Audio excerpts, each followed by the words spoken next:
Hi, I'm Colleen Nelson, licensed therapist, trauma expert, and fellow badass woman ready to rise up right alongside you. This podcast, Let the Rest Burn, is for the woman who has ignored, attacked, or even silenced her inner voice because she thought it was broken and needed to be fixed. It's for the woman who is ready to rise up and fully step into her desire, her joy, her full power, and make the impact she was destined to make. For the woman who cannot stand one more second waiting, watching, and witnessing the world crumble, and is ready to rebuild and expand into a better future. For a woman who is so done trying to fix the world, she decided to start with healing herself, and she let the rest burn.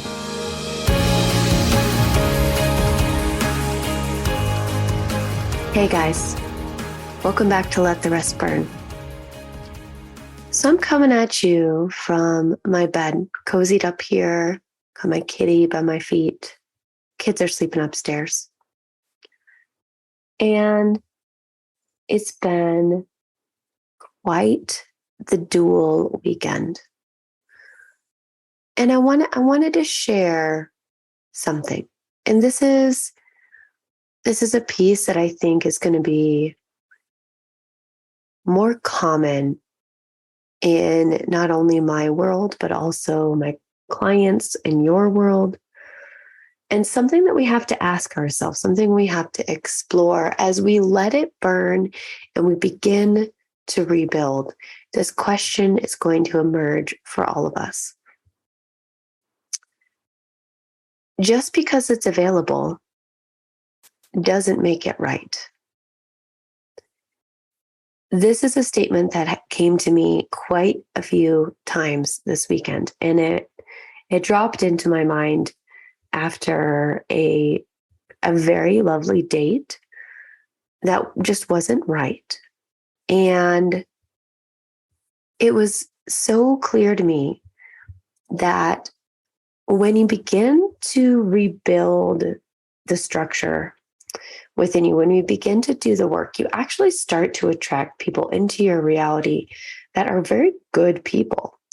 Now, this doesn't necessarily need to be just dating. So for those of you that are, in a relationship or coupled up, this still is relevant. Because I really think that we navigate the world of business, friendships, time, energy, money, all with the same principle, right? If it's available, it must be for me. If it has arrived at my doorstep, if someone is asking to work with me, if someone is wanting my time, my energy, if someone asks me to make plans, if the opportunity arrives, if the person is interested in me, then it must be for me. And this comes from a place, I think, of fear and scarcity. For me, it definitely comes from a place of lack. Like, if I don't say yes to this right now, will there be another opportunity for me to say yes? This is not just love for me. This is in the world of business, of clients. And this is such a challenging component of the work. How do you begin to build what you want to magnetize into your world after you've let go of or burned what didn't work? We don't want to replace it with the same thing, right? Or just like another space filler that you're going to have to burn a couple weeks or a month from now. So what's the difference? What makes someone, something, some opportunity a space filler? I think it's the energy behind it. I can feel it. I can feel myself trying to already pre-justify, why I'm saying yes. In the human design world, it's when you say yes to something that you don't get for me, it's a sacral yes, or you don't get your body, that full-bodied yes behind it. But instead, you think your way through, you reason your way through, you push your way through, you feel pressured through it. There's so many pieces of this that I think is delicate because it's hard to discern. In no way, shape, or form am I looking for perfection. There's no perfect client for me. There's no perfect partner for me. There's no perfect friend for me. There's no perfect opportunity. But there are opportunities, people, and partners that are right for me, and there are some that aren't. And the more that I learn about myself, the more I can distinguish between the few. I've been on a couple of dates where the men have been just unavailable. Okay, for whatever reason, they are not interested in a relationship, or they're busy, or to be honest with you, they don't even know they're unavailable, but they're very unavailable because they just haven't done their work, and I can spot it from a mile away. Little bit of a struggle being a therapist in the dating world. But what's tough is when you go on a date or you meet someone or you have a conversation with someone who is available, but not right. The interests are different. The values are different. Maybe even just the energy is off. And to hold yourself to a high enough standard to say no to the thing, the person, the opportunity that isn't right, and hold space for the thing, the opportunity, and the person that is. Ooh, that is a tough one. I talked about that in my last episode, the in between. And that space is really tough to navigate. But this isn't even just the in between. This is the hello, I've arrived. We are here. We want you. Let's do this. And you have to decide whether or not it actually fits your new paradigm or not. So here's an example for you. I have navigated away from private practice to a degree. I still have some private practice clients, but my rates have significantly shifted into the coaching world and into the online business world.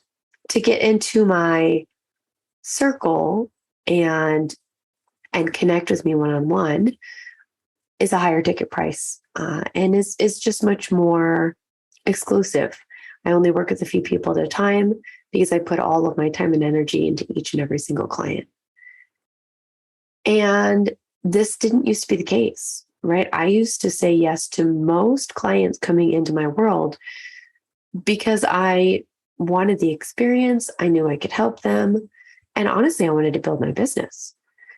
Well, I had a thriving full-time private practice. And I mean like 30 to 35 hours a week of direct client hours, which is a lot, by the way.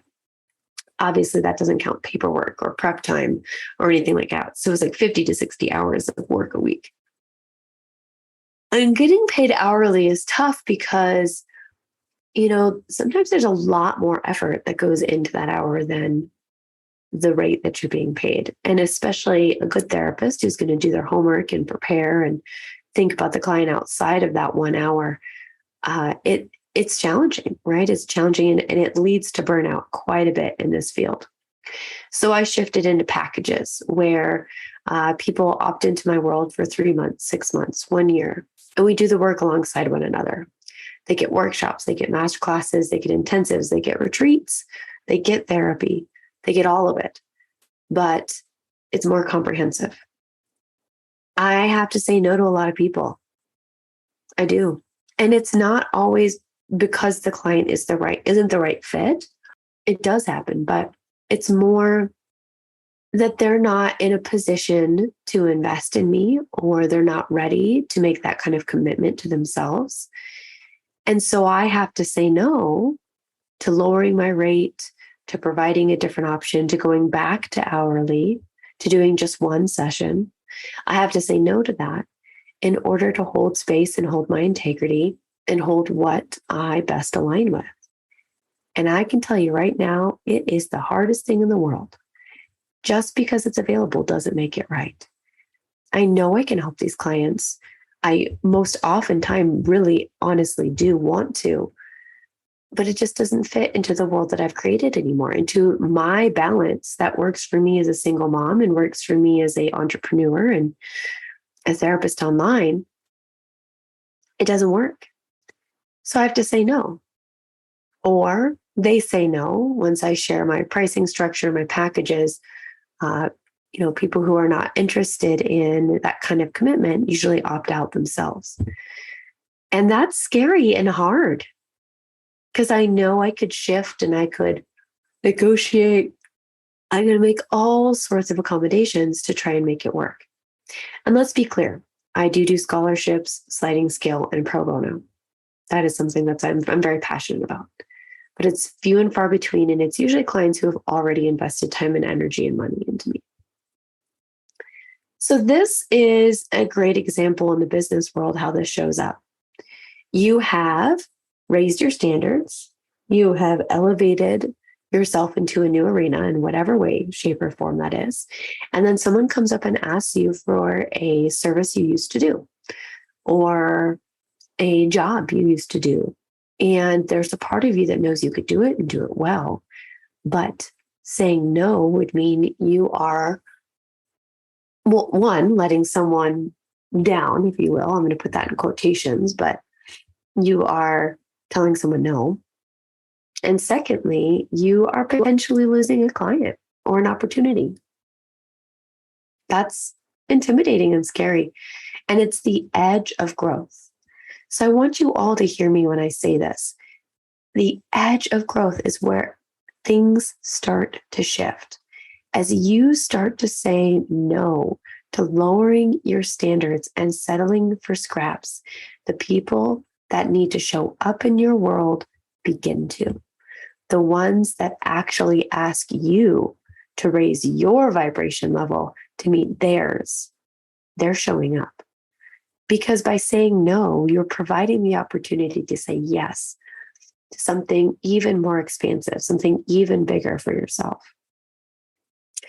And in the dating world, this is holding out hope, but also continuing to come back home to myself when I see my friends start to couple up, when I see my clients start to couple up, when I see my ex couple up. I have to come back home and remind myself why I'm holding the standards that I'm holding, why I am not settling for scraps, why I am not re-engaging in the pattern of getting desperate and searching for people in the past or people who I know are not going to meet my needs. It's tough. It's tough dating in your 30s. It's tough dating post-divorce with kids. And to be honest, it's tough dating as a therapist. I want someone who's done their work. I want someone who can teach me something. And it's going to be hard to find. Well, I'll rephrase that. My standards will not shift or change. But I am here for it. I am here for the big love. I'm here for the person who shows up in his full empowered masculine and meets me right where I need to be met. Because I believe it's possible. I believe that the right clients will find me that want to invest in themselves, who are ready and willing to go all in. And I feel so strongly that what is meant for me will find me. So I want you to recalibrate with me today.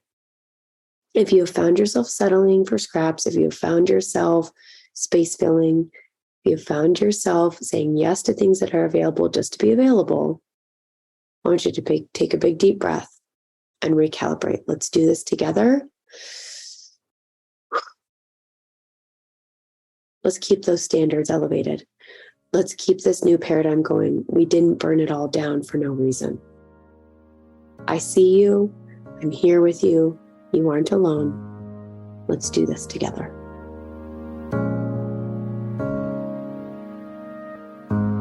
Thank you so much for listening.